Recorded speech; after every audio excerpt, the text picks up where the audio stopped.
Hello दोस्तों, स्वागत है आप सभी का the education network YouTube platform पर। लग चुकी है तलब मंजिल की।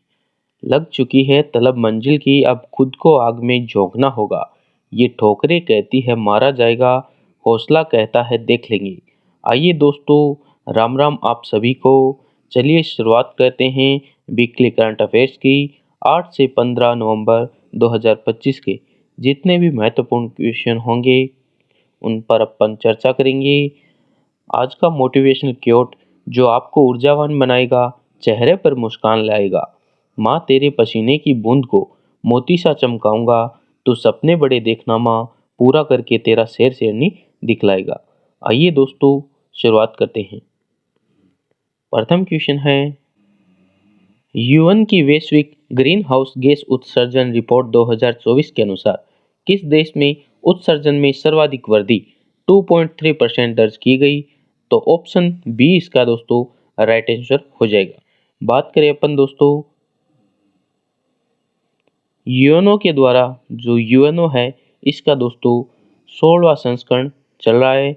और 16वें संस्करण के अंदर जो दोस्तों जो ग्रीन हाउस गैस है, ग्रीन हाउस जो गैस है इसके अंदर जो सर्वाधिक वृद्धि हुई है 2.3%। ये सर्वाधिक उत्सर्जन में सर्वाधिक वृद्धि जो है भारत देश में हुई है वर्ष 2024 के अनुसार। तो ग्रीन हाउस गैस की अपन बात करें दोस्तों, तो ग्रीन हाउस गैस क्या करती है, जो पृथ्वी का तापमान है, पृथ्वी का तापमान है ये बढ़ाने का काम किसका है? ग्रीन हाउस गैस का है। इसमें दोस्तों भारत के द्वारा टोटल 2024 के अंदर 57.7 गीगावाट जो ग्रीन हाउस गैस है, गीगावाट जो CO2 है इसका उत्सर्जन हुआ है भारत का। और बात करें अपन जो टोटल उत्सर्जन के अंदर अपन बात करें, तो प्रथम स्थान की अपन बात करें तो सर्वाधिक वृद्धि की बात आई है तो भारत देश हो जाएगा। और टोटल जो उत्सर्जन है उसमें फर्स्ट रैंक जो है, टोटल उत्सर्जन में फर्स्ट रैंक पे है चीन देश। पहले स्थान पे चीन है, सेकंड पे दोस्तों यूएसए है, और थर्ड स्थान पे अपन बात करें तो वो है भारत। भारत का स्थान टोटल उत्सर्जन में तो थर्ड स्थान है। और वृद्धि की अपन बात करें तो सर्वाधिक वृद्धि हुई है 2.3%। एक क्वेश्चन दोस्तों यहाँ पे ये भी बन सकता है कि जो ग्रीन हाउस गैस है इसमें जो सर्वाधिक जो कमी है तो वो कहाँ पे हुई है? तो ग्रीन हाउस जो गैस है इसमें कमी जो हुई है वो हुई है दोस्तों यूरोपियन जो संघ है, यूरोपियन यूनियन जो है, यूरोपियन संघ, यहाँ पे ग्रीन हाउस जो उत्सर्जन गैस है, गैस उत्सर्जन में क्या हुई है? कमी हुई है। ये भी ध्यान में रखना है। बात करें अपन दोस्तों ग्रीन हाउस गैस की, तो ग्रीन हाउस गैस दोस्तों एग्जाम्पल के तौर पे अपन CO2 ले सकते हैं। तो दोस्तों जो कोप जो 3 है, ओनली फॉर 3, कोप 3 ये कहाँ पे हुआ था? तो दोस्तों इसका नाम क्योटो प्रोटोकॉल है, इसे क्योटो प्रोटोकॉल भी कहते हैं। ये कब हुआ था? तो ये 1997 के अंदर हुआ था। 1997 में दोस्तों ये हुआ था। और लागू का पूछते हैं क्योटो प्रोटोकॉल कब लागू हुआ? तो 2005 के अंदर दोस्तों ये लागू हुआ था। ये भी ध्यान में रखना है। ये है हो गया अपने कोप 3। कोप 21 की अपन बात करें दोस्तों, ये हुआ था पेरिस में। कहाँ पे हुआ था? पेरिस के अंदर हुआ है। कब हुआ था? 2015 में। 2015 में। और अपन बात करें दोस्तों कोप 29 की, तो कोप 29 दोस्तों अभी कहाँ हुई थी? तो ये दोस्तों जो बाकू अजरबैजान है, अजरबैजान की कैपिटल बाकू यहाँ पे हुई थी कोप 29। और बात करें अपन दोस्तों जो लेटेस्ट वाली जो है कौन सी, कोप जो 30 है, कोप 30 ये कहाँ पे होने वाली है जो लेटेस्ट वाली? तो ये होगी दोस्तों ब्राज़ील। ब्राज़ील में होगी कोप 13। कोप 29 हुई थी बाकू अजरबैजान के अंदर। कोप 3 की अपन बात करें दोस्तों, तो वो क्योटो प्रोटोकॉल इसे कहते हैं, और 2005 में ये लागू हुआ था। कोप 21 ये पेरिस के अंदर, 2015 में। कोप 29 अपन ने देख लिया बाकू अजरबैजान। ओके दोस्तों, आइए देखते हैं नेक्स्ट क्वेश्चन। हाल ही में दुनिया का पहला कैशलेस सोसाइटी देश कौन सा बना है? तो दोस्तों स्वीडन। ऑप्शन ए इसका राइट आंसर हो जाएगा। बात करें अपन दोस्तों जो फर्स्ट वर्ल्ड का वर्ल्ड का फर्स्ट जो कैशलेस जो अपने कंट्री बनी है वो कौन बनी है? तो वर्ल्ड की फर्स्ट कैशलेस कंट्री बन गई है स्वीडन। तो दोस्तों जो नोट या अपन मनी की बात करें, मनी, तो जो मनी है दोस्तों वो किस में ट्रांसफ़र कर दी गई है? तो ये दोस्तों जो अपने फ़ोन पे हो गया, जैसे अपने यहाँ पे फ़ोन है, फ़ोन पे है, तो फ़ोन में और दोस्तों जो कार्ड्स है उसमें दोस्तों मनी को ट्रांसफ़र कर दिया गया है। नोट से नोट का उपयोग यहाँ पे नहीं किया जाएगा। तो ये दोस्तों किसने किया है? स्वीडन देश के द्वारा किया गया है। कैशलेस सोसाइटी देश बन गया है वर्ल्ड का फर्स्ट। तो बात करें यहाँ पे दोस्तों जो ऐप है उसका नाम है स्विस ऐप। स्विस जो ऐप है ये ऐप का नाम है जो क्या करता है? लेन देन करता है। जैसे अपने इंडिया के अंदर फ़ोन पे, पेटीएम करो वो है उस हिसाब से। तो बात आई है स्वीडन की। तो स्वीडन की कैपिटल की अपन बात करें तो स्टॉकहोम यहाँ की दोस्तों कैपिटल है। ये वही स्टॉकहोम है दोस्तों जहाँ पर जो पहला दोस्तों 1972 के अंदर पहला सतत विकास जो सम्मेलन हुआ था, सतत विकास सम्मेलन 1972 में सस्टेनेबल डेवलपमेंट जो कॉन्फ्रेंस हुआ था दोस्तों ये यहीं पे हुआ था। और स्टॉकहोम के अंदर दोस्तों जो अपने नोबेल पुरस्कार है वो कहाँ दिए जाते हैं? तो नोबेल पुरस्कार शांति का नोबेल पुरस्कार छोड़ के बाकी के नोबेल पुरस्कार कहाँ दिए जाते हैं? तो स्टॉकहोम, स्वीडन की कैपिटल स्टॉकहोम। आइए देखते हैं नेक्स्ट। सर्वोच्च न्यायालय ने मिहिर राजेश सा केस में, मोस्ट इंपॉर्टेंट मिहिर राजेश सा केस ध्यान में रखना है, तो किस अनुच्छेद के तहत गिरफ्तारी का कारण लिखित रूप में देना अनिवार्य कर दिया है? तो ये दोस्तों जो मिहिर राजेश सा केस, क्या नाम है? मिहिर राजेश मिहिर राजेश सा केस जो है इसमें दोस्तों क्या हुआ था? जो सुप्रीम कोर्ट है वहाँ पर दोस्तों इन्होंने अर्जी लगाई थी और जो बी आर गवई और एजी जो मसीह है ये दोस्तों इन्होंने ये कहा है कि यहाँ पर दोस्तों जो आर्टिकल 22A1 है, 22A या 1 है, उसके अकॉर्डिंग आपको दोस्तों जो पुलिस या जो जांच एजेंसी है इनको लिखित में दोस्तों गिरफ्तारी करने से पहले लिखित में क्या देना पड़ेगा? एक लिखित में कारण देना पड़ेगा। क्या देना पड़ेगा? जो कारण है वो लिखित में देना पड़ेगा गिरफ्तारी का। और ये किस में उल्लेख है? आर्टिकल जो 22(1) है इसमें इसका उल्लेख है। और ये क्या है? एक मौलिक अधिकार है, फंडामेंटल राइट है।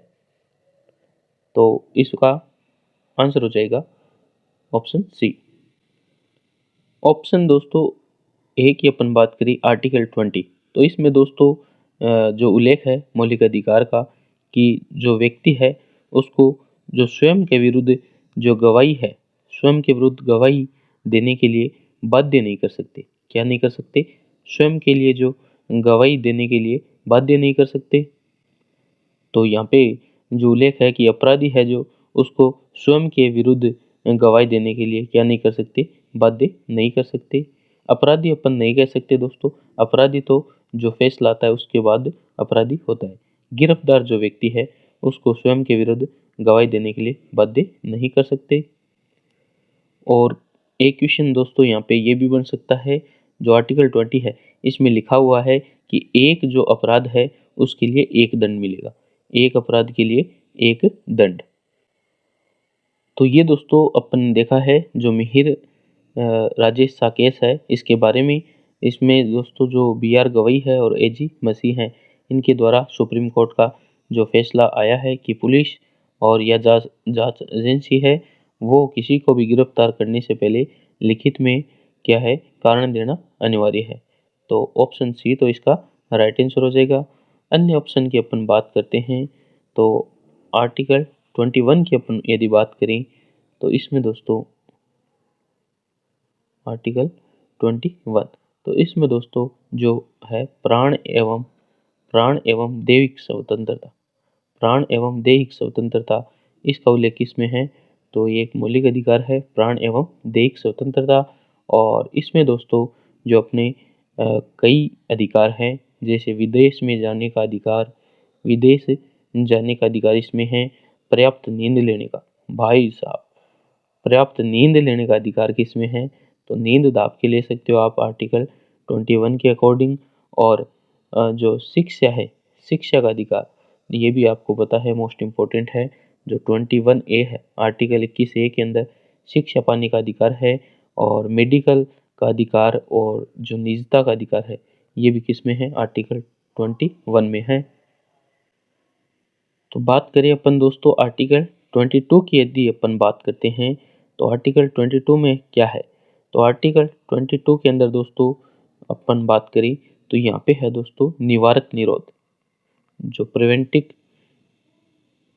निवारक निरोध की अपन बात करें, प्रिवेंटिव निरोध की, तो इसमें दोस्तों जो उल्लेख है वो है NSA का, नेशनल सिक्योरिटी एडवाइजर जो है 1980, नेशनल सिक्योरिटी एडवाइजर। तो ये दोस्तों इसे रासुका भी बोलते हैं, राष्ट्रीय सुरक्षा कानून इसे कहते हैं, रासुका, NSA एक्ट 1980। और अभी दोस्तों जो निवारक निरोध के तहत लद्दाख के अंदर दोस्तों जो पर्यावरण जो क्या है, पर्यावरण विद्वान की अपन बात कर सकते हैं तो सोनम वांगचुक है, उनको लद्दाख में दोस्तों वांगचुक, इनको दोस्तों अभी आर्टिकल 22 के तहत गिरफ्तार किया गया था। आर्टिकल 23 की अपन बात करें तो इसमें दोस्तों जो मानव अंग है, मानव अंग की तस्करी आप नहीं कर सकते, इसका उल्लेख किसमें है? आर्टिकल 23 के अंदर है। और बलात् शर्म है, इसका भी बलात् शर्म का उल्लेख ये भी किसमें है? आर्टिकल 23 में। और जो बंधुआ मजदूरी है, बंधुआ मजदूरी, ये भी आप नहीं करवा सकते, इसका भी उल्लेख किसमें? आर्टिकल 23 में। आइए देखते हैं next question. Space kids India द्वारा विकसित भारत का पहला इलेक्ट्रिक रॉकेट कौन सा है, जो बैटरी संचालित और कार्बन फाइबर का उपयोग करके तैयार किया गया है? तो दोस्तों इसका नाम है वायुपुत्र, ऑप्शन बी इसका राइट आंसर हो जाएगा। भारतीय वायुसेना की 93वीं वर्षगांठ का समारोह 9 नवंबर 2025 को कहाँ आयोजित होगा? तो दोस्तों गुवाहाटी इसका राइट आंसर हो जाएगा, ऑप्शन डी।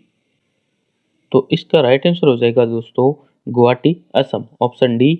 बात करें अपन दोस्तों एयरफोर्स की, एयरफोर्स की अपन बात करें तो जो एयरफोर्स, तो इंडियन एयरफोर्स की अपन बात करें तो स्थापना कब होती है? तो प्रथम क्वेश्चन है स्थापना कब होती है? तो 8 अक्टूबर 1932 को दोस्तों इसकी स्थापना होती है, 8 अक्टूबर 1932 को। और 2025 में दोस्तों इसकी क्या है, जो 93 वर्षगांठ मनाई जा रही है, 93 वर्षगांठ समारोह है दोस्तों, ये बनाया जा रहा है कहाँ पर? गुवाहाटी, असम। तो गुवाहाटी असम के अंदर बनाया जा रहा है। तो दोस्तों कहाँ पर बनाया जा रहा है? जो ब्रह्मपुत्र नदी है, ब्रह्मपुत्र नदी यहाँ पर दोस्तों इसके किनारे यहाँ पे बनाया जाएगा। तो बात करें अपन दोस्तों जो पुणे आया है ऑप्शन में, तो दोस्तों जो 15 जनवरी को बनाया जाता है कौन सा? Army day. आर्मी डे दोस्तों ये पुणे के अंदर बनाया गया था। कब बनाया जाता है? 15 जनवरी को। और दोस्तों जो नेवी डे है, नेवी डे कहाँ बनाया जाता है? तो ये दोस्तों बनाया जाता है कहाँ पर? तिरुवनंतपुरम, तिरुवनंतपुरम में दोस्तों ये बनाया जाता है नेवी डे। और नेवी डे कब बनाया जाता है? 4 दिसंबर को, 4 दिसंबर। आइए दोस्तों देखते हैं नेक्स्ट क्वेश्चन। नेक्स्ट क्वेश्चन यहाँ पे है, प्रतिवर्ष राष्ट्रीय कैंसर जागरूकता दिवस, नेशनल कैंसर अवेयरनेस डे कब मनाया जाता है, जो मैडम क्यूरी की जयंती के साथ मेल खाता है? तो दोस्तों ऑप्शन जो यहाँ पे बी राइट आंसर हो जाएगा, 7 नवंबर। तो 7 नवंबर को दोस्तों प्रतिवर्ष राष्ट्रीय कैंसर जागरूकता दिवस बनाया जाता है, नेशनल कैंसर अवेयरनेस डे। बात करें अपन दोस्तों जो वर्ल्ड टीकाकरण डे, वर्ल्ड वैक्सीनेशन डे है, ये बनाया जाता है 10 नवंबर को। 10 नवंबर को बनाया जाता है वर्ल्ड वैक्सीनेशन डे। आइए देखते हैं नेक्स्ट। 4 फरवरी की बात करें तो कैंसर डे, जो वर्ल्ड कैंसर डे है वो कब मनाया जाता है? 4 जो वर्ल्ड कैंसर डे है ये कब मनाया जाता है? 4 फरवरी। 8 अक्टूबर को वायु सेना दिवस। आइए देखते हैं नेक्स्ट। भारतीय वन्यजीव संस्था की पहली भारतीय गिद्ध आकलन और निगरानी रिपोर्ट के अनुसार भारत में दर्ज गिद्धों के घोंसलों का लगभग 63% कहाँ पाया जाता है? तो ये दोस्तों जो मध्य प्रदेश और राजस्थान, इसका राइट आंसर हो जाएगा ऑप्शन डी। भारतीय वायुसेना, ये तो हो गया दोस्तों ऑप्शन डी, गुवाहाटी असम। और बात करें हाल ही में मनोहर पर्रिकर युवा वैज्ञानिक पुरस्कार किसको प्राप्त हुआ है? तो दोस्तों डॉक्टर साई गौतम इसका राइट आंसर हो जाएगा ऑप्शन सी। साई, बात करें अपन दोस्तों डॉक्टर साई गौतम की, तो दोस्तों इंडियन जो इंस्टीट्यूट ऑफ साइंस है इसके दोस्तों प्रोफेसर कौन है? प्रोफेसर प्रोफेसर है Indian institute of science Bengaluru. ये इस संस्था के दोस्तों प्रोफेसर है कौन? डॉक्टर साई गौतम। और इन्हें दोस्तों मनोहर पर्रिकर युवा वैज्ञानिक पुरस्कार मिलता है। ये पुरस्कार दोस्तों जो गोवा राज्य है उसके द्वारा मनोहर पर्रिकर जी की याद में ये सम्मान में दिया जाता है। और बात करें अपन दोस्तों अनिल चौहान की, तो सेकंड सीडीएस ऑफ इंडिया वो कौन है? अनिल चौहान है। मिथुन मनहास दोस्तों अभी बीसीसीआई के अध्यक्ष बने हैं, कौन? मिथुन मनहास। आइए देखते हैं नेक्स्ट। 10 नवंबर के करंट अफेयर्स की अपन बात करेंगे। प्रथम क्वेश्चन है, हाल ही में किस देश की सरकार ने 15 साल से कम उम्र के बच्चों के लिए सोशल मीडिया पर प्रतिबंध लगाने की घोषणा की है? तो ये दोस्तों डेनमार्क इसका राइट आंसर हो जाएगा ऑप्शन सी।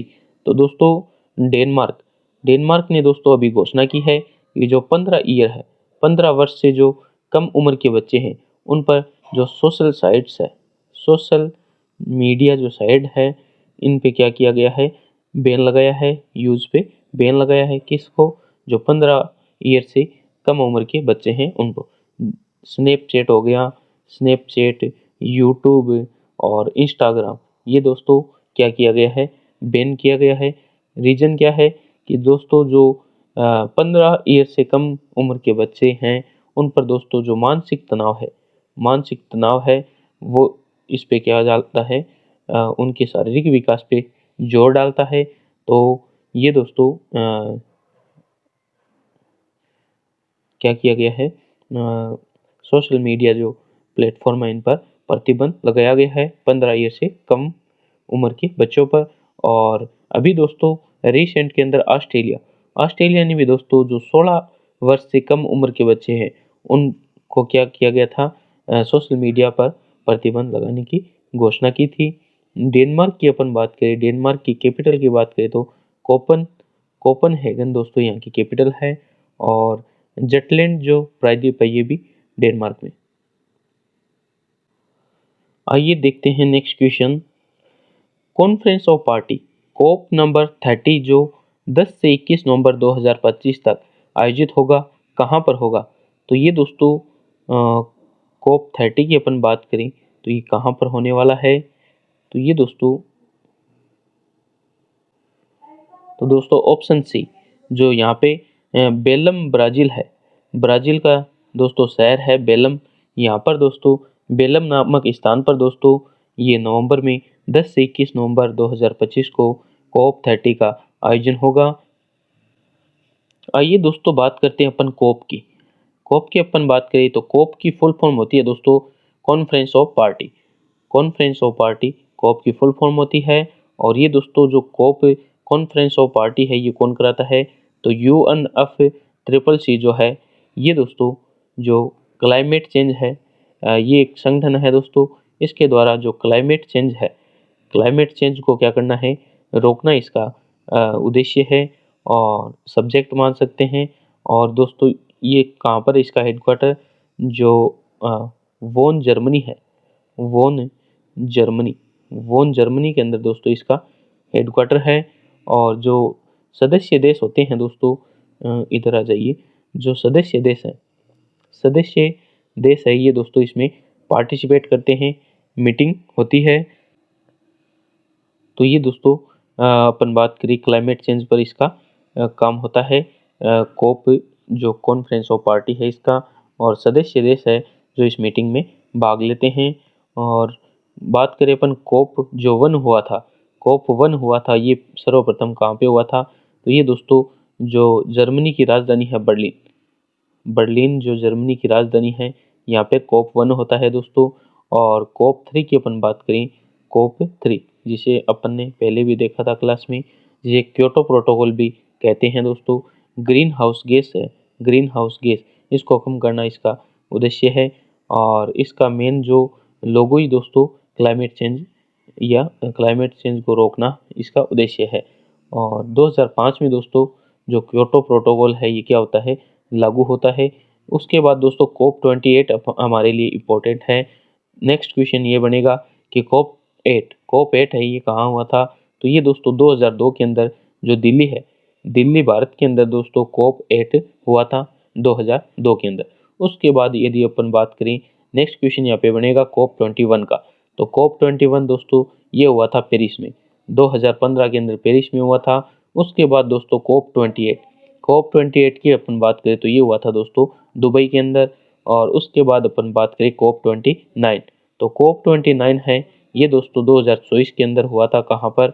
जो अजरबैजान की कैपिटल है बाकू, यहाँ पर हुआ था कोप 29। कोप 28 दुबई में, कोप 9 है ये कहाँ पे हुआ था? 2024 में बाकू अजरबैजान।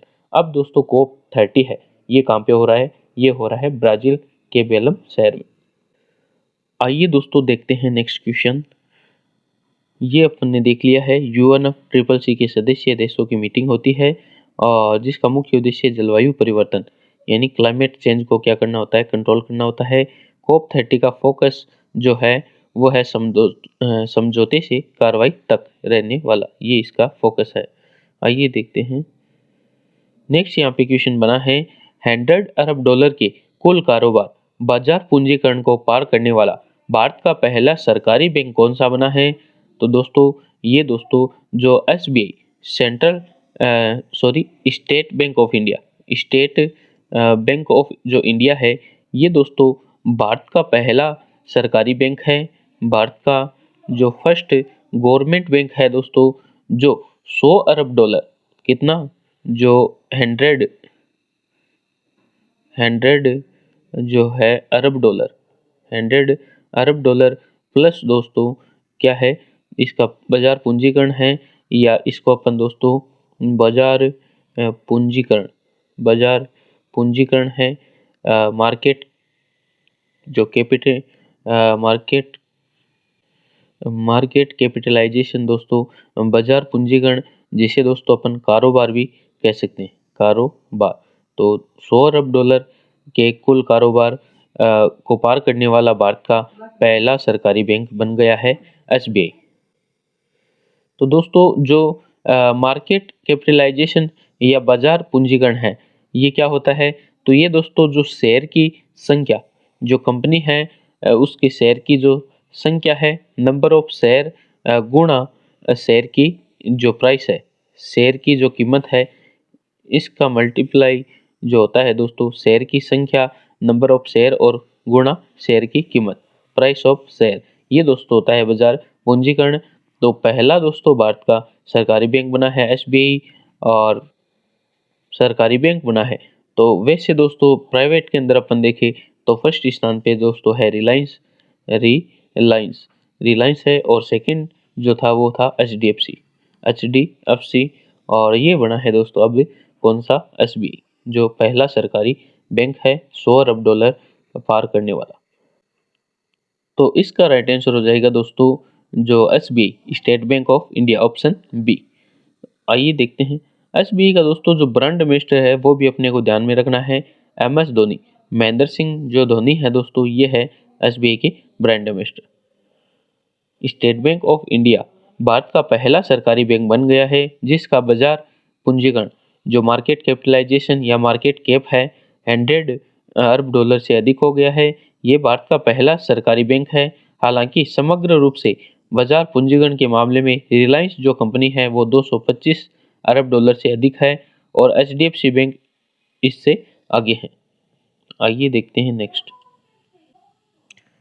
नोबेल पुरस्कार विजेता जेम्स वॉटसन, जिनका हाल ही में 97 वर्ष की आयु में निधन हुआ है, का संबंध किस वैज्ञानिक खोज से था? तो ऑप्शन सी डीएनए का हेलिक्स मॉडल है दोस्तों, इससे संबंधित था जो जेम्स वॉटसन है इनका। जेम्स वॉटसन दोस्तों आपने पहले भी नाम सुना होगा जब अपन साइंस की बात करते हैं। जेम्स वॉटसन साइंस के अंदर दोस्तों अपन जब डीएनए की बात करते हैं तो डीएनए के अंदर दोस्तों जो 1953 में वॉटसन और क्रिक, वॉटसन प्लस क्रिक, इनके द्वारा दोस्तों जो डीएनए का हेलिक्स मॉडल है, डीएनए का जो हेलिक्स मॉडल है दोस्तों, हेलिक्स मॉडल ऑफ डीएनए, तो ये दोस्तों इसकी खोज किसने की थी? तो ये खोज की थी दोस्तों वॉटसन और क्रिक ने। तो दोस्तों 1962 में दोस्तों इन्हें नोबेल प्राप्त होता है। हेलिक्स मॉडल दोस्तों इस टाइप से हेलिक्स मॉडल होता है, इसे द्विकुंडलित मॉडल भी कहते हैं। द्विकुंडलित मॉडल इस टाइप से दोस्तों ये होता है सांप की तरह। आइए देखते हैं नेक्स्ट। राष्ट्रीय विधिक सेवा दिवस, नेशनल लीगल सर्विस डे प्रतिवर्ष कब मनाया जाता है? तो ये दोस्तों 9 नवंबर इसका राइट आंसर हो जाएगा। राष्ट्रीय विधिक सेवा दिवस जो 9 नवंबर को मनाया जाता है और इसका कारण यह है कि 9 नवंबर 1995 को नालसा जो राष्ट्रीय विधिक सेवा प्राधिकरण की स्थापना हुई थी। ये संस्था निःशुल्क जो कानूनी सहायता है, फ्री लीगल एड प्रदान करने के लिए 1987 के अधिनियम के तहत बनाई गई थी। और आर्टिकल की अपन बात करें तो 39A से संबंधित है, जो लीगल जो सहायता मिलती है निःशुल्क, आर्टिकल 39A। नेक्स्ट है, हाल ही में किस राज्य में पहली तकनीकी शिक्षा और प्रशिक्षण स्वाहिद कनकलता बरवा राज्य विश्वविद्यालय की आधारशिला रखी गई? तो असम इसका राइट आंसर हो जाएगा। नेक्स्ट है, हाल ही में भारत के 91वें शतरंज ग्रैंड मास्टर कौन बने हैं? तो दोस्तों ऑप्शन सी राहुल वीएस इसका राइट आंसर हो जाएगा। तो इसका तो आंसर हो गया दोस्तों 91वें जो शतरंज ग्रैंड मास्टर है वो है राहुल वीएस। अपन बात करें दोस्तों जो शतरंज ग्रैंड मास्टर है, इसके अंदर दोस्तों जो सर्वोच्च संस्था है वो कौन सी है? वो है FIDE, FIDE। FIDE के द्वारा दोस्तों जो है सर्वोच्च संस्था है शतरंज चेस मास्टर के लिए, ग्रैंड मास्टर के लिए। तो दोस्तों लुसाने जो स्विट्जरलैंड के अंदर लुसाने है, वहाँ पे दोस्तों FIDE का हेडक्वार्टर है। और मोस्ट इम्पोर्टेंट क्वेश्चन जो है कि इसके उपाध्यक्ष कौन है? तो वर्तमान में इसके उपाध्यक्ष वो है दोस्तों भारत के grand master, first grand master Vishwanath Anand जो है दोस्तों, ये क्या है? इसके क्या है? उपाध्यक्ष है। और दोस्तों जो FIDE के अंदर दोस्तों जो शतरंज के अंदर जो 2600 प्लस या 2600 रेटिंग पॉइंट जो लेके आता है उसको दोस्तों शतरंज ग्रैंड मास्टर की जो है उपाधि मिलती है। 2600 रेटिंग पॉइंट मिलता है उसको, क्या होता है? ग्रैंड मास्टर की उपाधि मिलती है। तो आइए देखते हैं रिसेंट में भारत के जो ग्रैंड मास्टर बने हैं। तो ये तो हो गया 91वां। तो 90वें नंबर के जो ग्रैंड मास्टर बने थे वो बने थे इलम पर्थी। इलम पर्थी है ये 90वें नंबर के बने थे। और जो 89वें है ये कौन थे दोस्तों? तो एस रोहित कृष्णा बने थे 89वें। और 88वें बनी थी दोस्तों जो दिव्या देशमुख है, दिव्या देशमुख। तो 88 नंबर के जो थे दोस्तों वो थे दिव्या देशमुख। दिव्या देशमुख थी, इंपॉर्टेंट है। 88वीं, 89वीं है एस रोहित कृष्णा, 90वें नंबर के थे इलम पर्थी। सर्वाधिक जो दोस्तों ग्रैंड मास्टर देने वाला जो राज्य है वो है तमिलनाडु, 91वें हो गए हैं राहुल वीएस। नेक्स्ट यहाँ पे क्वेश्चन अपन देखते हैं, हाल ही में इथोपिया ने गरीबी उन्मूलन के लिए भारत की किस प्रमुख पहल को अपनाने की घोषणा की है? तो दोस्तों ऑप्शन ए है पीएम जन धन योजना, ऑप्शन बी है DAYNRLM, और सी में है मनरेगा, और डी में है बेटी बचाओ बेटी पढ़ाओ। तो ऑप्शन बी इसका राइट आंसर हो जाएगा, DAYNRLM। ये दोस्तों इसकी फुल फॉर्म होगी जो दीनदयाल अंत्योदय योजना, राष्ट्रीय ग्रामीण आजीविका मिशन जो है दोस्तों, इसके फुल नाम है। और ये योजना दोस्तों अभी इथोपिया देश के द्वारा गरीबी उन्मूलन के लिए ये दोस्तों भारत की जो पहल है कौन सी, दीनदयाल अंत्योदय योजना, राष्ट्रीय ग्रामीण आजीविका मिशन, इसको अपनाया है। तो दोस्तों जो दीनदयाल अंत्योदय योजना है ये कब आती है, ये 2016 के अंदर आती है। इसका दोस्तों जो मुख्य उद्देश्य है वो गरीबी उन्मूलन करना, यानी गरीबी को कम करना और महिला सशक्तिकरण इसका उद्देश्य है। तो गरीबी उन्मूलन के लिए दोस्तों जो सस्टेनेबल डेवलपमेंट गोल है ये नीति आयोग के द्वारा होते हैं दोस्तों। तो इसके अंदर जो सस्टेनेबल डेवलपमेंट गोल फर्स्ट जो है वो गरीबी उन्मूलन के लिए है, और महिला सशक्तिकरण जो है जेंडर इक्वलिटी के लिए, उसका जो SDG गोल है वो गोल नंबर है 5। ये भी क्वेश्चन आजकल पूछते हैं कि ये आया हुआ भी है दोस्तों RS, जो राजस्थान RS परी के अंदर एक गोल के बारे में पूछा था कि कौन सा गोल है, जो अभी मैं याद नहीं कर पा रहा हूँ। वो क्वेश्चन था दोस्तों कि संयुक्त राष्ट्र द्वारा जो 17 दोस्तों जो वैश्विक जो गोल है उसमें से जो विशेष रूप से जो स्थलीय जीवन लाइफ ऑफ लैंड है, लाइफ ऑन लैंड, इससे क्वेश्चन था कि लाइफ ऑफ लैंड है, इसका दोस्तों जो कौन सा SDG यानी सतत विकास लक्ष्य जो स्थलीय जीवन पर केंद्रित है, इसका तो वो था दोस्तों जो SDG जो सतत विकास जो लक्ष्य था वो SDG 15 था। इसमें है दोस्तों लाइफ ऑन लैंड जो स्थलीय जीवन पर के बारे में बताता है, सस्टेनेबल डेवलपमेंट गोल 15, ये क्वेश्चन आया था। तो ये भी अपने को ध्यान रखना है, गरीबी जो उन्मूलन के लिए SDG 1 और महिला सशक्तिकरण जेंडर इक्वलिटी के लिए सस्टेनेबल डेवलपमेंट गोल 5। इथोपिया, तो इथोपिया की दोस्तों जो कैपिटल की बात करें तो अदिस अबाबा है दोस्तों, ये कैपिटल है इथोपिया की। इथोपिया दोस्तों जो अफ्रीका कॉन्टिनेंट है वहाँ का देश है, अफ्रीका कॉन्टिनेंट में स्थित देश है इथोपिया। आइए देखते हैं नेक्स्ट इथोपिया की अपन बात करें तो गरीबी उन्मूलन और महिला सशक्तिकरण के लिए भारत की पहल दीनदयाल अंत्योदय योजना और राष्ट्रीय ग्रामीण आजीविका मिशन को अपनाया है इथोपिया देश ने, और इस योजना का उद्देश्य गरीबी उन्मूलन जो SDG फर्स्ट है और महिला सशक्तिकरण SDG 5 जो लैंगिक समानता जेंडर इक्वलिटी से संबंधित है। नेक्स्ट है 100 ड्रम्स के नाम से प्रसिद्ध वांगला महोत्सव, वांगला फेस्टिवल का संबंध किस राज्य से है, तो ये दोस्तों ऑप्शन सी मेघालय इसका राइट आंसर हो जाएगा दोस्तों। इसे 100 ड्रम्स और वांगला महोत्सव भी इसे कहते हैं, तो ये दोस्तों मेघालय इसका राइट आंसर हो जाएगा।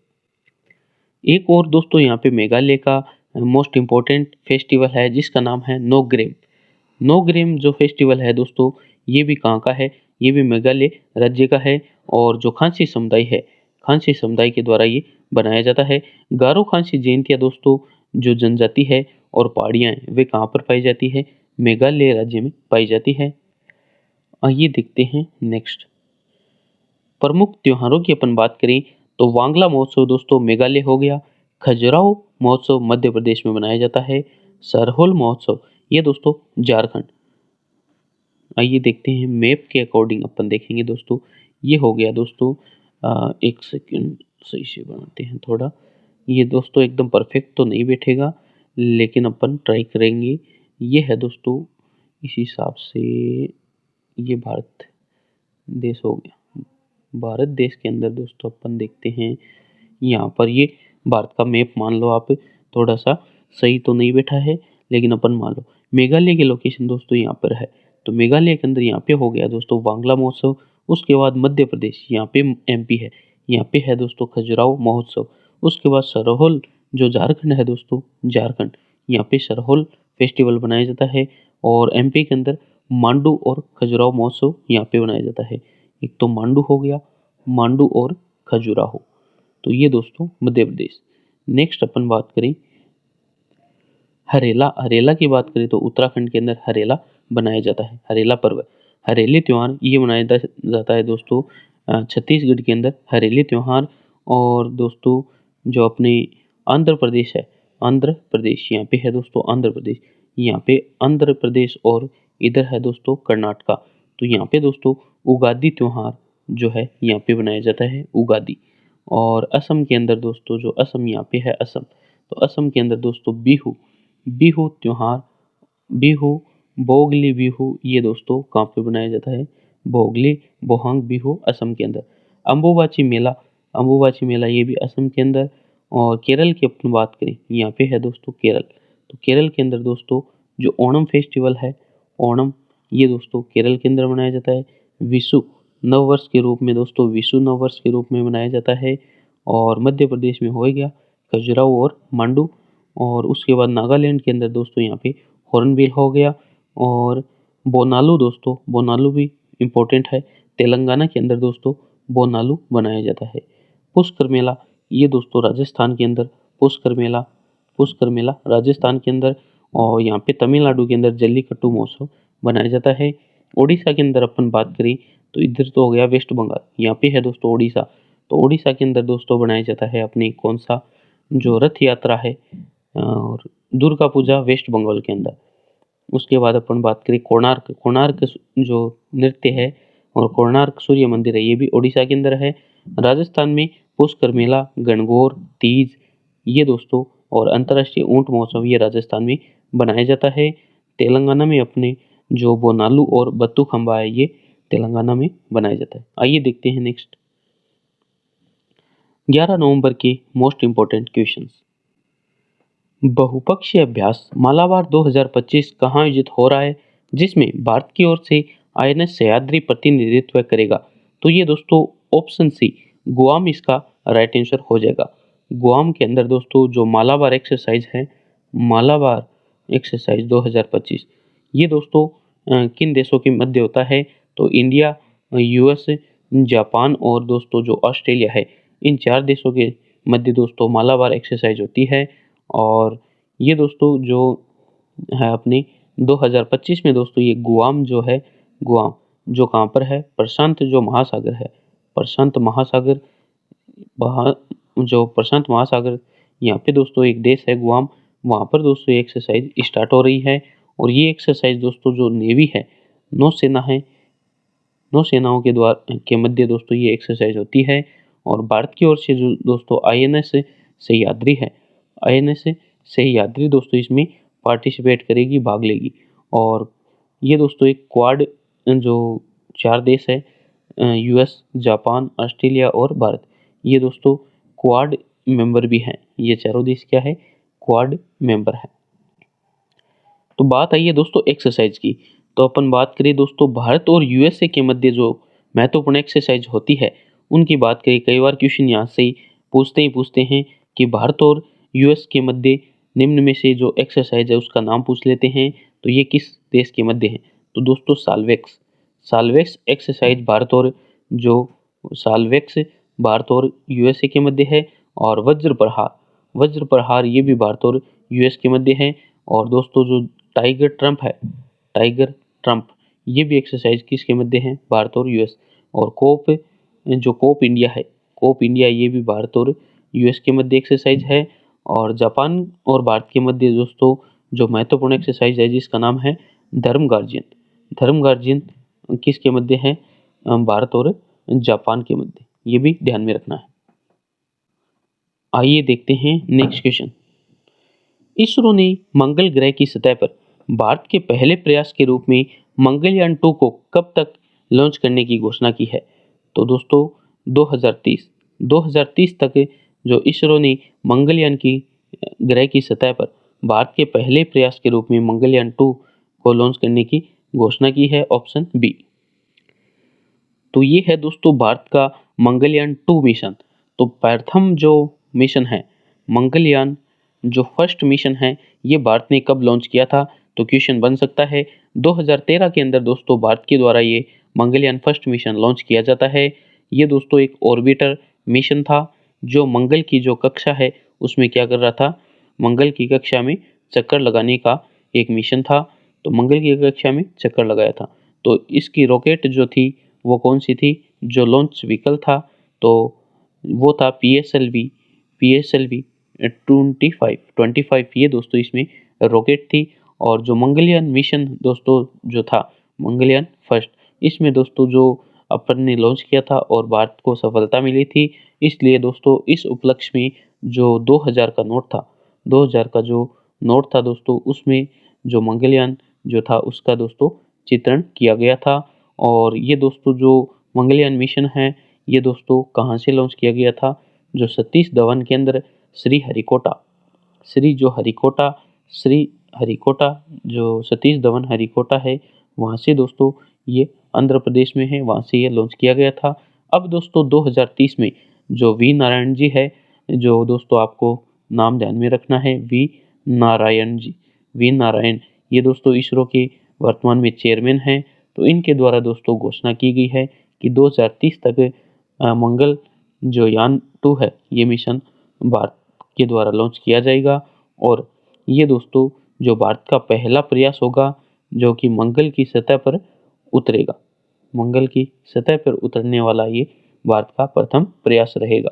आइए देखते हैं जो तो आइए दोस्तों देखते हैं जो मंगलयान के दोस्तों अभी जो रिसेंट के अंदर जो मिशन लॉन्च हुए हैं, उनसे क्वेश्चन बन सकता है। तो आइए देखते हैं हम अपन मंगलयान की सतह पर दोस्तों जो मिशन लॉन्च किए गए हैं नासा के द्वारा दोस्तों, जो क्यूरोसिटी जो होती है दोस्तों, क्यूरोसिटी तृष्णा होती है, जिसे क्यूरोसिटी अपन इंग्लिश में क्यूरोसिटी बोलते हैं।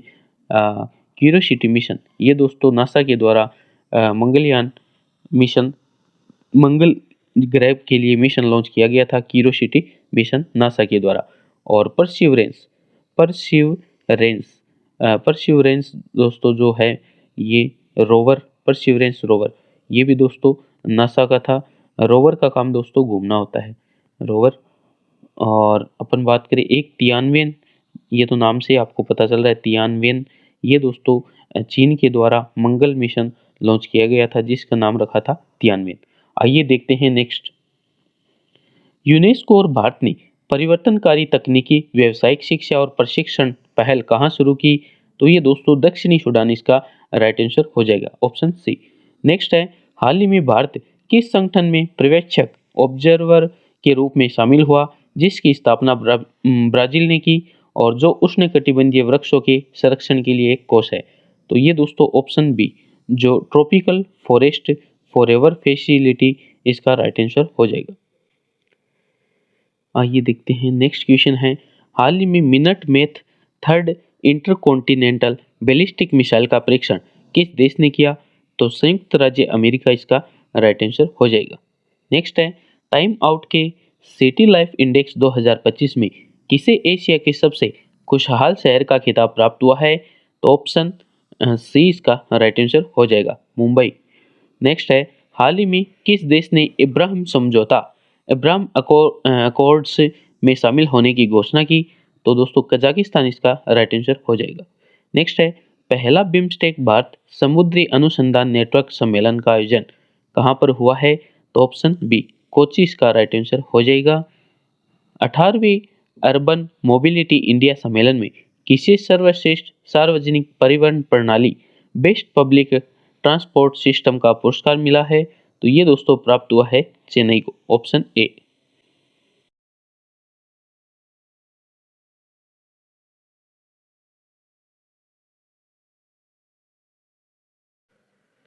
आइए देखते हैं नेक्स्ट 12 नवंबर के मोस्ट इम्पोर्टेंट करंट अफेयर्स। तो प्रथम क्वेश्चन यहाँ पे है, भारत और श्रीलंका के मध्य संयुक्त अभ्यास जो मित्र शक्ति 11 का आयोजन कहाँ पर हुआ है? तो दोस्तों जो बेलगावी कर्नाटक इसका राइट आंसर हो जाएगा, ऑप्शन ए।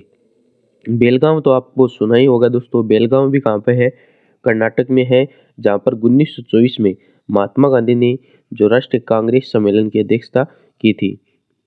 तो ये अभ्यास दोस्तों एक आतंकवादी विरोध अभ्यास है।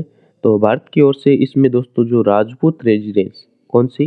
राजपूत जो रेजिमेंट है, राजपूत रेजिमेंट, इसने दोस्तों इसका नेतृत्व किया है, ये भी ध्यान में रखना है। आइए देखते हैं नेक्स्ट। वर्ष 2025 का बुकर पुरस्कार उनके उपन्यास फ्लैश के लिए किसने जीता है? तो दोस्तों जो उपन्यास फ्लैश के लिए बुकर पुरस्कार जीता है डेविड स्नेजले। ऑप्शन सी इसका राइट आंसर हो जाएगा। नेक्स्ट देखते हैं, इसकी डिटेल देखते हैं। तो राष्ट्रीय जो बुकर पुरस्कार 2025 है दोस्तों, ये डेविड स्नेजले ने फ्लैश उपन्यास के लिए प्राप्त किया। डेविड स्नेजले एक हंगेरियन और ब्रिटिश लेखक है। बुकर पुरस्कार के लिए उपन्यास अंग्रेजी भाषा में होना आवश्यक है। बुकर पुरस्कार का जो उपन्यास है वो अंग्रेजी भाषा में होना अनिवार्य है। इस पुरस्कार की स्थापना 1969 में हुई थी। संयुक्त राष्ट्र पर्यटन यूएन टूरिज्म का नेतृत्व करने वाली पहली महिला शेखा नासिर का संबंध किस देश से है? तो दोस्तों यूएई इसका राइट आंसर हो जाएगा, संयुक्त अरब अमीरात। तो दोस्तों यूएई की शेखा जो नासिर है,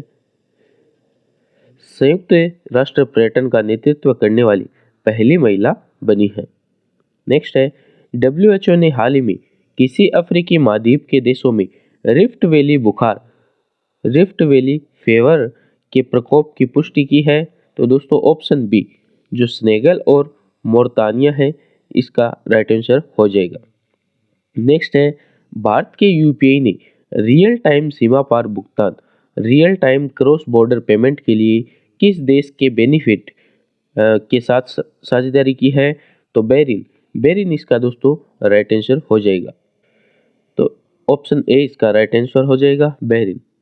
आइए देखते हैं नेक्स्ट, भारत की सहायता से नवनिर्मित हनी माथु अंतर्राष्ट्रीय एयरपोर्ट का उद्घाटन किस देश में किया गया? तो मालदीव दोस्तों, ऑप्शन बी इसका राइट आंसर हो जाएगा। नेक्स्ट है, भारतीय तटरक्षक बल ने 23वीं राष्ट्रीय समुद्री खोज और बचाव बोर्ड बैठक कहाँ आयोजन की? तो गांधीनगर गुजरात, इसका राइट आंसर हो जाएगा।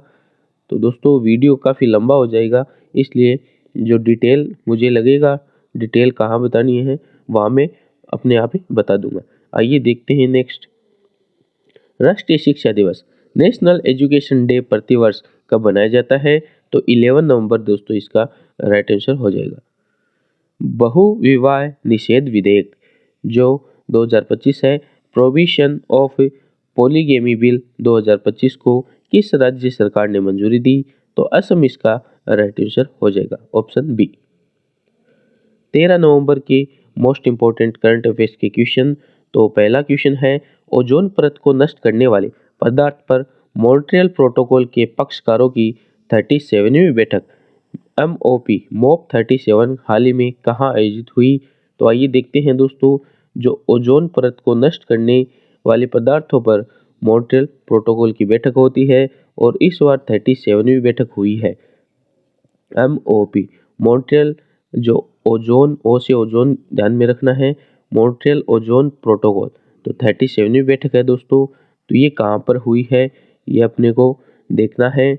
तो दोस्तों आइए देखते हैं, जो मॉन्ट्रियल प्रोटोकॉल है तो ओजोन परत के संरक्षण के लिए बैठक होती है और 16 सितंबर को ओजोन परत संरक्षण दिवस भी मनाते हैं। 16 सितंबर 1987 को दोस्तों जो फर्स्ट बैठक होती है वो मॉन्ट्रियल, वहाँ पर जो मॉन्ट्रियल कहाँ पर है, कनाडा देश में है, वहाँ पर होती है। और इसमें दोस्तों जो ओजोन परत संरक्षण वाले जो पदार्थ है उनको क्या किया गया था, बैन किया गया था। और दोस्तों फर्स्ट जो मॉन्ट्रियल प्रोटोकॉल की बैठक हुई थी वो कहाँ पर हुई थी? तो फर्स्ट बैठक हुई थी हेलेंसिकी के अंदर। फिनलैंड की जो कैपिटल है दोस्तों, फिनलैंड की कैपिटल, वहाँ पर फर्स्ट बैठक हुई थी मॉन्ट्रियल प्रोटोकॉल की। और अब दोस्तों 37वीं बैठक ये हो रही है नैरोबी, केन्या की जो कैपिटल है वहाँ पर दोस्तों, नैरोबी, वहाँ पर बैठक हो रही है 37वीं।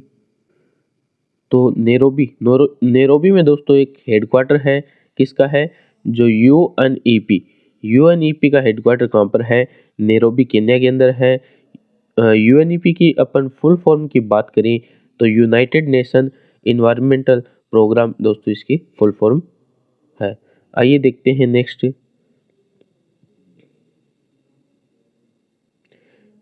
MOP 37वीं बैठक दोस्तों नैरोबी केन्या में हो रहा है और यूनाइटेड नेशन इन्वायरमेंट प्रोग्राम का हेडक्वार्टर भी यहीं पे है। मॉन्ट्रियल प्रोटोकॉल का संबंध ओजोन परत के संरक्षण को रोकने से है। 16 सितंबर 1987 की कनाडा के मॉन्ट्रियल स्थान पर दोस्तों यहाँ पर बैठक होती है।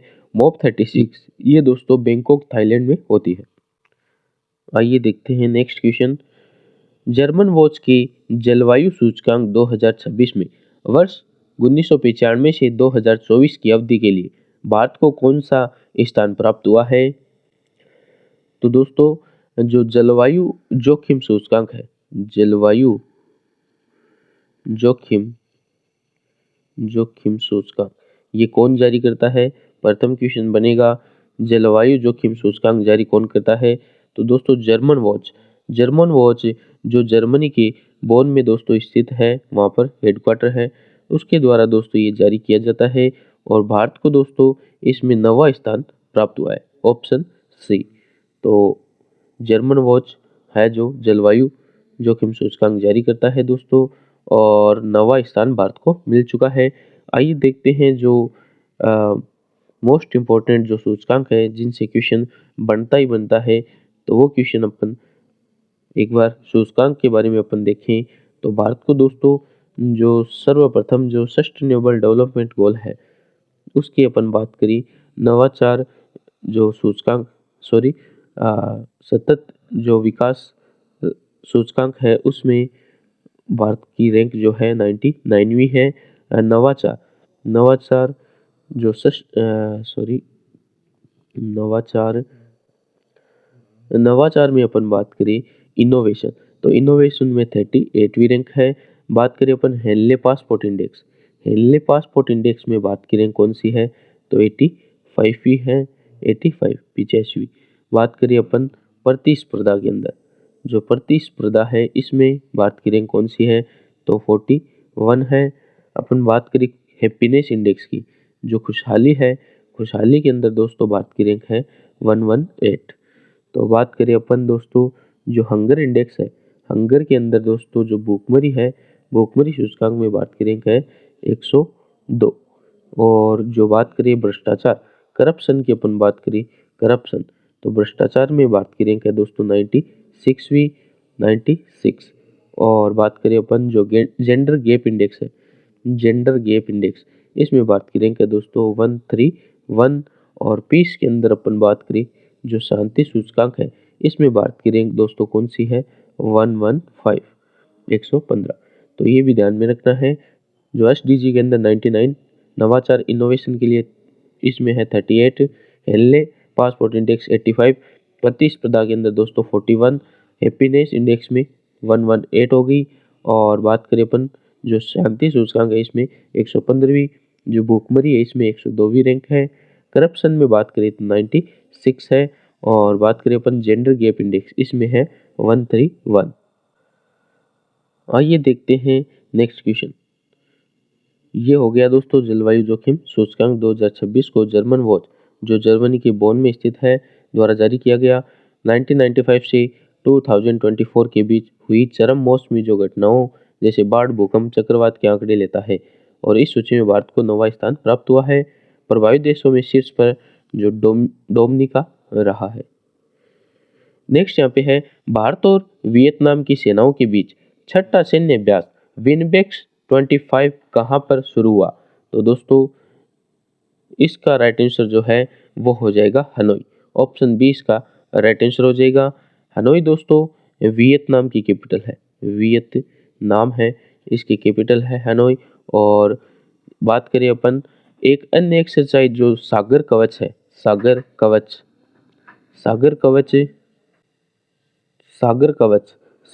कवच दोस्तों इंडियन कोस्ट गार्ड के द्वारा दोस्तों जो कर्नाटक और केरल है वहाँ पर कर्नाटक और केरल वहाँ पर दोस्तों सागर कवच एक्सरसाइज की गई।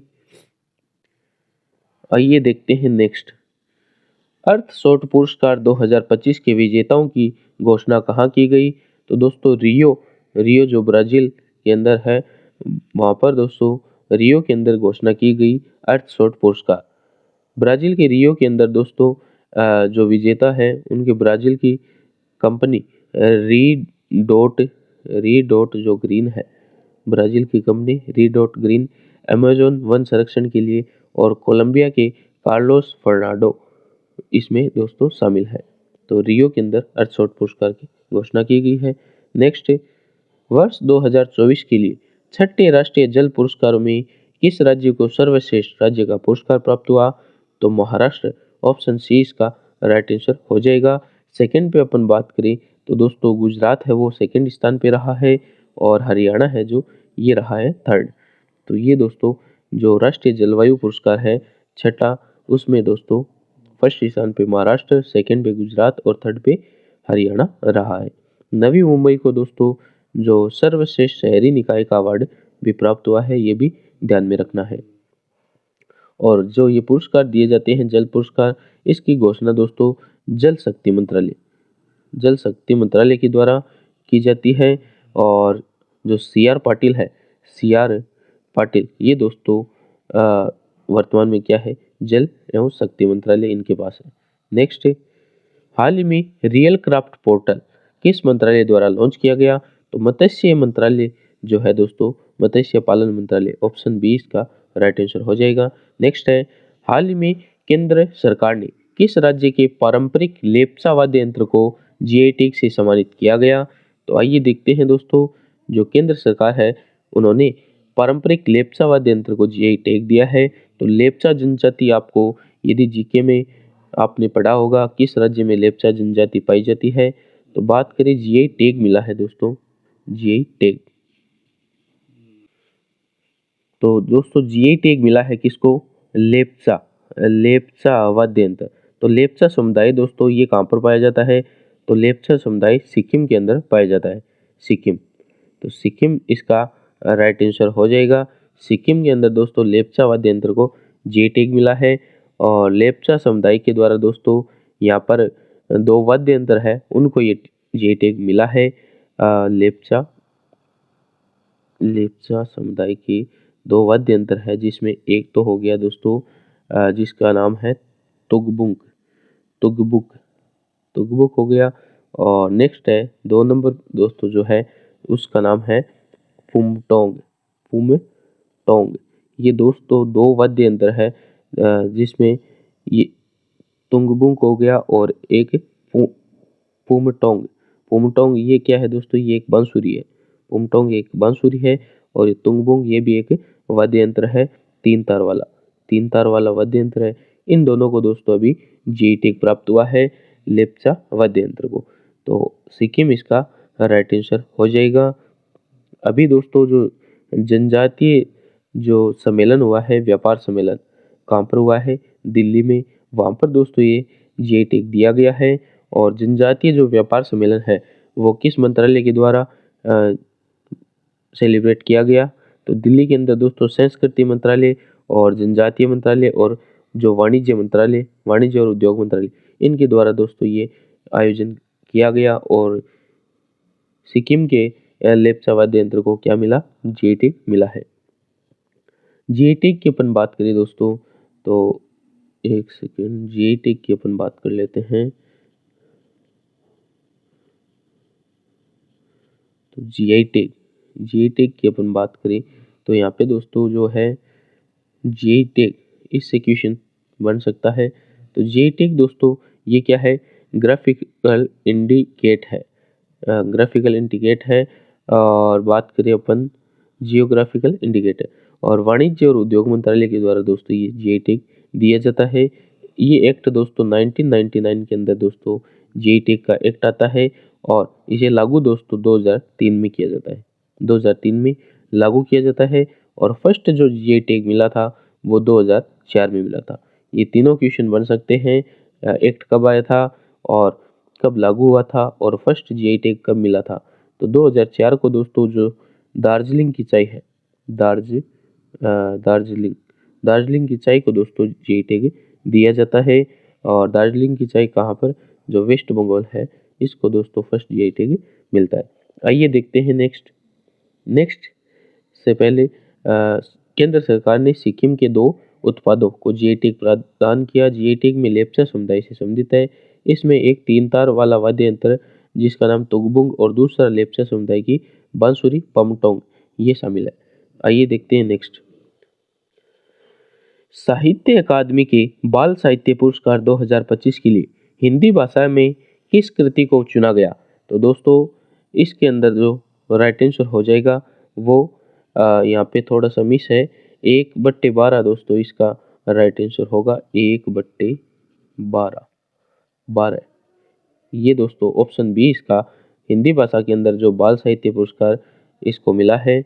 और अपन बात करें अन्य फैक्ट की अपन बात करें दोस्तों, तो 1/12 इसका राइट आंसर हो जाएगा।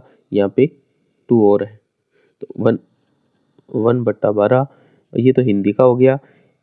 इंग्लिश में अपन बात करें दोस्तों, तो इंग्लिश के अंदर जो बाल साहित्य पुरस्कार इंग्लिश के अंदर मिला है, अन्य फैक्ट के अंदर इंग्लिश में अपन बात करें तो दक्षिण दोस्तों जो है साउथ दक्षिण भारतीय, इसको दोस्तों मिला है इंग्लिश के अंदर।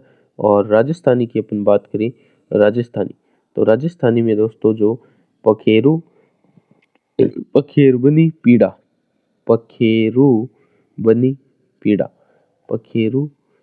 पीड़ा दोस्तों इसको मिला है क्या? इसको मिला है राजस्थानी के अंदर बाल साहित्य राजस्थानी भाषा में राजस्थानी कृति को ये पुरस्कार दिया गया। तो 1/12 दोस्तों इसका राइट आंसर हो जाएगा। और इंग्लिश के अंदर जो दक्षिणी है इसको मिला है। और 1/12 दोस्तों ये सुशील शुक्ला की दोस्तों ये कृति है, कविता है। आइए देखते हैं नेक्स्ट। ये दोस्तों अपन ने देख लिया है और ये भी ध्यान में रखना है दोस्तों, इस पुरस्कार में जो 50,000 की राशि दोस्तों मिलती है, 50,000 की राशि इसमें मिलती है। आइए देखते हैं नेक्स्ट है भारत के पहले रिवर टर्मिनल नदी टर्मिनल का शुभारंभ कहाँ हुआ जहां यात्री और माल दोनों का परिवहन होगा? तो दोस्तों गुवाहाटी इसका राइट आंसर हो जाएगा। गुवाहाटी असम के अंदर दोस्तों जो भारत का पहला रिवर टर्मिनल है जहां पर शुभारंभ हुआ है, यात्री और माल दोनों का परिवहन होगा। तो गुवाहाटी के अंदर कौन सी नदी है दोस्तों? असम के अंदर ब्रह्मपुत्र जो नदी है दोस्तों, ब्रह्मपुत्र नदी, यहाँ पर दोस्तों ये इसका उद्घाटन हुआ है और भारत का पहला रिवर टर्मिनल है और यात्री और माल दोनों परिवहन। इसका दोस्तों जो ब्रह्मपुत्र है इसकी अपन बात करें तो इसका उद्गम दोस्तों कहाँ से होता है? जो तिब्बत है, तिब्बत के सांगपो जो नदी है, तिब्बत में इसे क्या कहते हैं? सांगपो कहते हैं। ब्रह्मपुत्र का तिब्बत में सांगपो नदी के नाम से इसका उद्गम होता है। और जो भारत में दोस्तों ये प्रवेश करती है, जो भारत में यांगयाप जो दरा है, यांगयाप दरा, यहाँ से दोस्तों ये प्रवेश करती है। और यांगयाप दरा जो अरुणाचल प्रदेश है, अरुणाचल प्रदेश जो राज्य है वहाँ से प्रवेश करती है। और इस पे दोस्तों एक नदी सबसे बड़ा, विश्व का सबसे बड़ा नदीय द्वीप है जो कहाँ है? माजुली द्वीप, असम राज्य के अंदर माजुली द्वीप है जो सबसे बड़ा नदीय द्वीप है। और बांग्लादेश में दोस्तों ब्रह्मपुत्र को क्या बोलते हैं? जमुना। तो जो ब्रह्मपुत्र नदी है इसको बांग्लादेश में जमुना के नाम से पुकारा जाता है। और यहाँ पर दोस्तों जो वेस्ट बंगाल के अंदर इस साइड जो गंगा और जो यमुना नदी है, सॉरी गंगा और ब्रह्मपुत्र नदी है, ये मिलकर दोस्तों एक डेल्टा बनाती है जिसका नाम है सुंदरवन डेल्टा। सुंदरवन डेल्टा है दोस्तों, ये कौन बनाती है? गंगा और ब्रह्मपुत्र नदी बनाती है। और वेस्ट बंगाल और बांग्लादेश में जाकर ये बनाती है गंगा और ब्रह्मपुत्र। और यहाँ पर दोस्तों सुंदरवन डेल्टा के अंदर यहाँ पर सुंदरी वृक्ष पाए जाते हैं, सुंदरी वृक्ष पाए जाते हैं। इसे दोस्तों मैंग्रोवन भी कहते हैं। तो मैंग्रोवन कहाँ पाए जाते हैं ये भी क्वेश्चन बनता है। तो ब्रह्मपुत्र जो नदी और गंगा नदी मिलकर ये बनाते हैं मैंग्रोवन सुंदरवन डेल्टा। आइए देखते हैं इसकी सहायक नदी की ओर अपन बात करें तो जो ब्रह्मपुत्र है इसकी सहायक नदी से भी दोस्तों क्वेश्चन बन सकता है। तो अपन बात करें सहायक नदी की, तो ब्रह्मपुत्र की जो ट्रिब्यूटरीज है, सहायक रिवर है, उसकी अपन बात करें तो दोस्तों वो है लोहित। और लोहित के अलावा होगी कामेंग, कामेंग, कामेंग और सुबनसिरी, सुबनसरी, सुबनसिरी और उसके बाद होगी धनसिरी, धनसिरी और तीस्ता। ये दोस्तों क्या है, इसकी सहायक नदियाँ हैं। इसकी ब्रह्मपुत्र की सहायक नदियाँ, ये भी ध्यान में रखना है। लोहित होगी, कामेंग, सुबनसिरी, धनसिरी और तीस्ता। आइए देखते हैं नेक्स्ट है यूनेस्को के महान निदेशक के रूप में नियुक्त होने वाले पहले अरब व्यक्ति खालिद अल अनानी का संबंध किस देश से है? तो दोस्तों इजिप्ट या मिस्र इसका राइट आंसर हो जाएगा, ऑप्शन सी। नेक्स्ट है हाल ही में इसरो ने गगनयान क्रू मॉड्यूल के मुख्य पैराशूट का सफल टेस्टिंग किस राज्य के बबिना फील्ड फायरिंग रेंज में किया? तो ये दोस्तों उत्तर प्रदेश, ऑप्शन बी इसका राइट आंसर हो जाएगा। नेक्स्ट क्वेश्चन है विजयनगर काल के अंकित 103 स्वर्ण सिक्कों की खोज हाल ही में कहां पर हुई है? तो तिरुवन्नामलाई, ऑप्शन सी, तिरुवन्नामलाई जो तमिलनाडु है, यहाँ पर दोस्तों विजयनगर काल के 103 स्वर्ण सिक्कों की खोज हुई है। आइए देखते हैं नेक्स्ट क्वेश्चन यहाँ पे है भारत सरकार का पहला क्वांटम डायमंड माइक्रोस्कोप किस संस्था ने डेवलप किया है? तो आईआईटी बॉम्बे, ऑप्शन सी इसका राइट आंसर हो जाएगा। नेक्स्ट है हाल ही में डब्ल्यूएचओ की वैश्विक क्षय रोग रिपोर्ट 2025 के अनुसार टीबी के मामलों में सर्वाधिक गिरावट किस देश में दर्ज की गई? तो दोस्तों वर्ल्ड के अंदर जो टीबी है, ट्यूबरक्लोसिस है, इसके अंदर सर्वाधिक जो गिरावट आई है वो भारत देश के अंदर आई है, ऑप्शन बी इसका राइट आंसर हो जाएगा। तो वैश्विक क्षय रोग रिपोर्ट, वैश्विक क्षय रोग रिपोर्ट दोस्तों वर्ल्ड टीबी रिपोर्ट है, ये दोस्तों डब्ल्यूएचओ के द्वारा पब्लिश की जाती है, जारी की जाती है वर्ल्ड हेल्थ ऑर्गेनाइजेशन के द्वारा।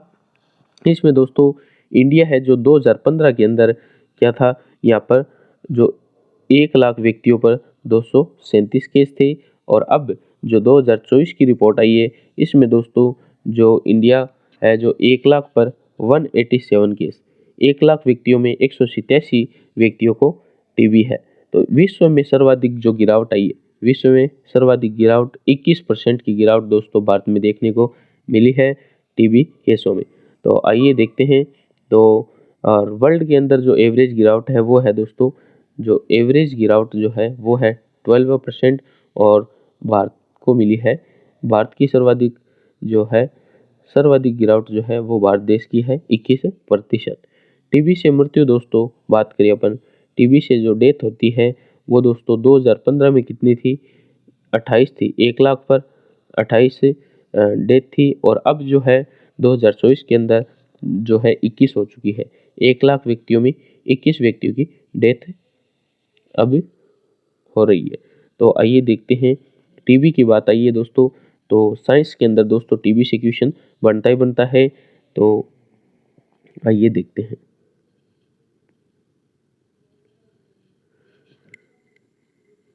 टीबी की अपन बात करें तो टीबी की खोज दोस्तों किसने की थी, जो बेंटिंग है दोस्तों, बेंटिंग है, इन्होंने टीबी की खोज की थी। और सॉरी, खोज दोस्तों जो है वो रॉबर्ट कोच इसका खोज करता थे। और जो टीबी है ये किसको इफेक्ट करता है, तो शरीर में दोस्तों जो लंग्स फेफड़े हैं, और स्वच्छ फेफड़े या श्वसन तंत्र है, इसको दोस्तों क्या करता है, इफेक्ट करता है, प्रभावित करता है। और इसके अंदर दोस्तों जो टीबी को के लिए जो टीका लगाया जाता है, टीबी के लिए जो टीका लगाया जाता है उसका नाम है बीसीजी का टीका लगता है। और बीसीजी की फुल फॉर्म होती है दोस्तों bacillus Calmette Guerin, bacillus Calmette Guerin, ये दोस्तों बीसीजी की फुल फॉर्म होती है। ये टीका लगाया जाता है टीबी रोग के व्यक्ति को। आइए देखते हैं नेक्स्ट क्वेश्चन है भारतीय वायुसेना इंडियन एयरफोर्स किस देश के साथ गरुड़ 2025 अभ्यास स्टार्ट करेगी? तो दोस्तों गरुड़ जो एक्सरसाइज 2025 है, गरुड़ एक्सरसाइज 2025, ये दोस्तों इंडिया और फ्रांस देश के मध्य एक्सरसाइज है, और एयरफोर्स की दोस्तों ये एक्सरसाइज है, एयरफोर्स की एक्सरसाइज है। और जो होस्ट कंट्री है इस बार वो दोस्तों फ्रांस है। होस्ट कंट्री है फ्रांस। और भारत में दोस्तों जो भारत के द्वारा दोस्तों फ्रांस से जो है अपने राफेल और जो सुखोई विमान है, राफेल और सुखोई विमान ये किससे खरीदे हैं? भारत ने फ्रांस देश से खरीदे हैं। राफेल है दोस्तों जो डेसॉल्ट कंपनी है इसके द्वारा बनाई जाता है। और बात करें अपन इसमें दोस्तों फ्रांस के साथ और भी भारत के एक्सरसाइज है, तो उनकी बात करें तो वो है शक्ति, शक्ति होगी, वरुण होगी और फिजिक्स। वरुण, शक्ति और जो फिजिक्स है ये भारत और फ्रांस के मध्य एक्सरसाइज है, अभ्यास है। आइए देखते हैं नेक्स्ट क्वेश्चन। विश्व का पहला ग्रीन फ्यूल लेवी शुरू करने वाला देश कौन सा है? तो सिंगापुर दोस्तों इसका राइट आंसर हो जाएगा, ऑप्शन सी। नेक्स्ट है ये दोस्तों यहाँ पे कट है। नेक्स्ट क्वेश्चन यहाँ पे है वर्ष 2026 के FIH हॉकी वर्ल्ड कप का संयुक्त मेजबान कौन होगा? तो नीदरलैंड और बेल्जियम दोस्तों, ऑप्शन सी इसका राइट आंसर हो जाएगा। नेक्स्ट है डोपिंग के कारण 5 साल का प्रतिबंध झेलने वाली खिलाड़ी मंजू बाला का संबंध किस खेल से है? तो हैमर थ्रो। हैमर थ्रो दोस्तों इसका राइट आंसर हो जाएगा, ऑप्शन ए। आइए देखते हैं नेक्स्ट केंद्रीय मंत्री। नेक्स्ट यहाँ पे है केंद्रीय मंत्री गजेंद्र सिंह शेखावत द्वारा 13वें अंतर्राष्ट्रीय जो पर्यटन मार्ट है, इंटरनेशनल टूरिज्म मार्ट का उद्घाटन कहाँ किया गया? तो दोस्तों सिक्किम इसका राइट आंसर हो जाएगा। गजेंद्र सिंह शेखावत दोस्तों 13वां जो अंतर्राष्ट्रीय पर्यटन मार्ट है इसका उद्घाटन करेंगे। और जो होस्ट स्टेट है वो है सिक्किम। सिक्किम इसका राइट आंसर हो जाएगा। यहाँ पर दोस्तों गजेंद्र सिंह जी शेखावत है हो जाएंगे। और ये दोस्तों एक नॉर्थ ईस्ट क्या है स्टेट है सिक्किम। और नॉर्थ ईस्ट जो 8 स्टेट इसमें आते हैं दोस्तों, और इसे दोस्तों अष्टलक्ष्मी कहते हैं, अष्टलक्ष्मी कहते हैं। अष्टलक्ष्मी दोस्तों एक शुभंकर भी रहा है, वो किसका रहा है? तो खेलो इंडिया जो यूथ गेम्स है जो बिहार में दोस्तों हुए थे, खेलो इंडिया यूथ गेम्स, उसका दोस्तों जो शुभंकर है वो है अष्टलक्ष्मी। और खेलो इंडिया यूनिवर्सिटी गेम दोस्तों ये भी ध्यान में रखना है, यूनिवर्सिटी खेलो इंडिया यूनिवर्सिटी गेम ये दोस्तों जयपुर में हुए हैं, जयपुर में होने हैं या हुए हैं, जयपुर राजस्थान। तो यूथ गेम्स बिहार। और यहाँ पे दोस्तों जो यूथ गेम्स है इसका जो शुभंकर था गज सिंह था, अष्टलक्ष्मी किसका था ये दोस्तों आपको बताना है। तो आइए देखते हैं नेक्स्ट क्वेश्चन यहाँ पे है दोस्तों। हाल ही में भारत ने चीन सीमा के पास मुदनियोमा एयरबेस कहाँ पर प्रारंभ किया? तो दोस्तों ये है दोस्तों मैप। तो यहाँ पे दोस्तों जो ये इधर तो है लद्दाख और इधर हो गया जम्मू कश्मीर। तो लद्दाख के अंदर दोस्तों भारत ने अपनी जो चीन से सुरक्षा के लिए दोस्तों यहाँ पे मुदनियोमा जो एयरबेस है, मुदनियोमा एयरबेस लद्दाख में शुरू किया है। यहाँ पे जो लद्दाख के अंदर यहाँ पे दोस्तों जो अक्साई चीन है और LAC जो लाइन ऑफ एक्चुअल कंट्रोल है। और लद्दाख के अंदर दोस्तों और जो अपन बात करें तो पेंगोंग झील जो दोस्तों 3 इडियट फिल्म का एक सीन भी है यहाँ पर दोस्तों पेंगोंग झील का। पेंगोंग झील होगी वो वाली पेंगोंग झील। और गलवान घाटी ये भी दोस्तों जो झड़प हुई थी चाइना और भारत की, गलवान घाटी ये भी लद्दाख के अंदर है। और बात करें अपन जो एयरबेस है दोस्तों, इससे पहले भी लद्दाख के अंदर जो 3 और एयरबेस है जिनका नाम की अपन बात करें तो फर्स्ट तो जो है लेह के अंदर है और सेकंड है कारगिल वॉर भी हुआ था दोस्तों, वो भी आपको ध्यान है। वो कारगिल वो भी कहाँ पर है? वो लद्दाख के अंदर है। थर्ड की अपन बात करें तो वो है थोइस। और फोर्थ जो एयरबेस अब खोला है जिसका नाम है दोस्तों मुदनियोमा। फोर्थ जो मुदनियोमा एयरबेस है ये दोस्तों कहाँ पर शुरुआत की गई है भारत के द्वारा? लद्दाख के अंदर, चीन देश को काउंटर करने के लिए। और यहाँ पर दोस्तों पहली बार विमान लैंडिंग किया गया। तो ये भी आपको ध्यान में रखना है। लद्दाख के अंदर मुदनियोमा एयरबेस खोला गया है। यहाँ पर लद्दाख की अपन बात करें तो यहाँ पे अक्साई चीन का बॉर्डर लगता है और लाइन ऑफ एक्चुअल कंट्रोल ये भी यहीं पे है। और पेंगोंग झील, गलवान घाटी, ये भी कहाँ पर है? लद्दाख राज्य में, सॉरी, लद्दाख एक यूनियन टेरिटरी है, जम्मू और कश्मीर। 31 अक्टूबर 2019 को दोस्तों इन्हें यूनियन टेरिटरी का दर्जा मिला है। आइए देखते हैं नेक्स्ट। प्रतिवर्ष विश्व मधुमेह दिवस, वर्ल्ड डायबिटीज डे कब मनाया जाता है? तो दोस्तों आइए देखते हैं। 14 नवंबर को दोस्तों दो इम्पोर्टेंट दिवस बनाए जाते हैं, जिसमें एक तो हो गया जो वर्ल्ड डायबिटीज या मधुमेह दिवस, दूसरा है जो जवाहरलाल नेहरू की याद में दोस्तों चिल्ड्रन डे, बाल दिवस। ये भी कब मनाया जाता है? 14 नवंबर को बनाया जाता है। बात करें अपन मधुमेह, मधु सॉरी मधुमेह मधुमेह और जो इसे डायबिटीज भी कहते हैं, डायबिटीज, तो ये दोस्तों इसकी खोज किसने की थी? तो दोस्तों जो फेडरिक बेंटिंग है, फेडरिक बेंटिंग, इनके दोस्तों जो बर्थडे है, इनके जो हैप्पी बर्थडे है, इसके याद में दोस्तों डायबिटीज या मधुमेह दिवस बनाया जाता है। मधुमेह दोस्तों क्या होता है, इसके बारे में अपन बात करें तो दोस्तों इसमें जो इंसुलिन है, इंसुलिन एक दोस्तों क्या है? हार्मोन है। इंसुलिन हार्मोन है। ये दोस्तों शरीर में यदि कम बनने लगता है, इंसुलिन ये शरीर में बनता है। जब ये इंसुलिन कम बनता है हार्मोन, तो ये दोस्तों क्या होता है? इसमें ब्लड शुगर है, जो ब्लड शुगर ये क्या होता है? बढ़ जाता है। ब्लड शुगर बढ़ जाता है, तो ये क्या होता है दोस्तों? ब्लड शुगर बढ़ते ही डायबिटीज या मधुमेह क्या होता है? होने लगता है। ब्लड शुगर को कंट्रोल करने का काम ये किसका है? ये इंसुलिन हार्मोन का है। तो जब दोस्तों ब्लड शुगर बढ़ता है तो क्या होता है? इंसुलिन का जो इंजेक्शन है वो लगता है। और इंसुलिन में दोस्तों क्या होता है? इंसुलिन में जो एक धातु होती है जिसे बोलते हैं जिंक, Zn भी इसे कहते हैं दोस्तों, Zn जिंक या दोस्तों जस्ता, ये क्या होता है? इंसुलिन के अंदर पाया जाता है। और ये दोस्तों जो इंसुलिन हार्मोन है, ये